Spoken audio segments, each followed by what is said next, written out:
Welcome. Now we will look at the Nakshatra Map, a way of exploring the Nakshatra system. You can find this map by searching online 27 lunar mansions and the images. This has been a very useful way for me to learn and explore the Nakshatra system. It's so rich and there's so much going on here. Every time I look at it, there's something new. And in this map, you'll see how the nakshatras overlap with the zodiac, in this case, the sidereal zodiac.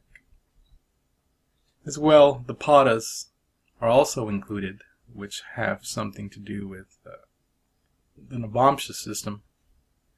But I haven't gone to that level, so we won't really be looking at the padas, which are 4 segments of each nakshatra. And it follows the Dharma, Artha, Kama, Moksha, which you can see that in the sign system, the signs which is Dharma, Artha, Kama, Moksha, fire, earth, air, water signs, and the pada system follows the same sequence. Fire, purpose, earth, wealth, air, pleasure, and the moksha, enlightenment. So, back to the nakshatras, excuse me, we'll see that first nakshatra in this system begins with Aries, Ashwini, and Ashwini is ruled by Ketu. So, a quick examination of the other fire signs show that they also have Ketu, a Ketu-ruled nakshatra beginning at that sign. See, Leo has Magha, Sagittarius has Mula, and Aries has Ashwini. So you'll find patterns like this all over the place. Likewise, you'll see that the next nakshatra falls entirely within the fire sign. You see here.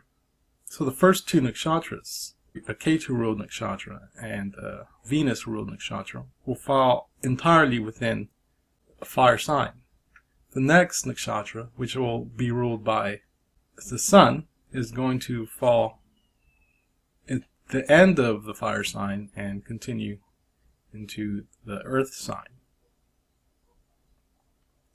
So you can see here the pattern repeats.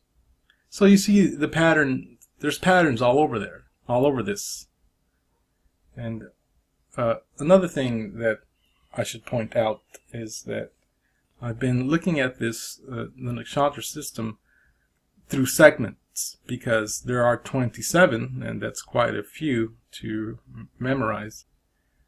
But if we divide them by 9 or so, then it becomes much more manageable.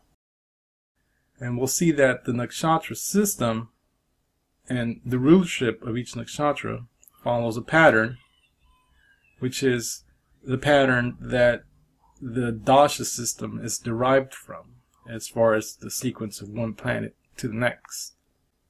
When a person is born, the ruler of the nakshatra that their moon falls in will be the first dasha sequence that they run.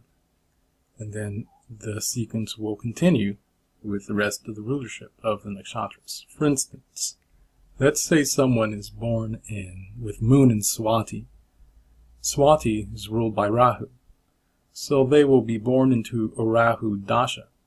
Following that will be Jupiter dasha, Saturn dasha, Mercury dasha, and so on.